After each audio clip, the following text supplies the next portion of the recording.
commence avec cette actualité. 7 magasins de moins en France. C'est une fermeture d'ampleur pour le printemps qui compte en France 19 magasins. 4 printemps et 3 citadiums sont concernés, représentant 450 emplois. Pour l'entreprise, il s'agit d'un plan de relance pour s'adapter aux exigences d'un nouveau marché et assurer la pérennité sur le long terme. Il faut notamment renforcer la différenciation de l'offre et redévelopper un socle de clientèle, précise la direction. Dans ce but, 40 millions d'euros seront investis chaque année. Et est-ce la fin du dispositif Pinel ? Eh bien, les acteurs de l'immobilier attendaient sa prolongation par un amendement au projet de loi de finances, mais ça n'a pas eu lieu.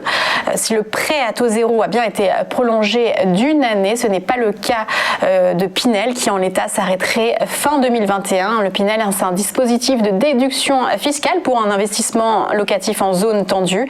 Il a coûté 1 milliard d'euros en 2020 en termes de manque à gagner fiscal et il a bénéficié à 200 000 personnes. Le gouvernement répond à cela qu'il préfère mettre l'accent sur la rénovation énergétique des logements avec une enveloppe totale de 2,3 milliards d'euros pour le dispositif MaPrimeRénov'. Et aujourd'hui, 11 novembre, c'est le Single Day en Chine, la fête des célibataires qui se traduit surtout par une journée de promotion en ligne, à l'origine créée par Alibaba. Et à cause de la crise du coronavirus, les analystes s'attendent cette année à un revenge spending, une consommation de vengeance est donc particulièrement soutenue. L'année dernière, déjà, l'événement avait atteint les 31 milliards de dollars de ventes, le double du week-end du Black Friday.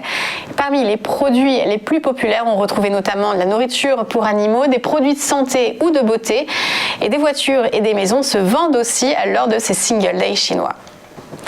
Et du côté des marchés financiers, un CAC 40 encore en hausse hier, plus 1,55%, 5418 points.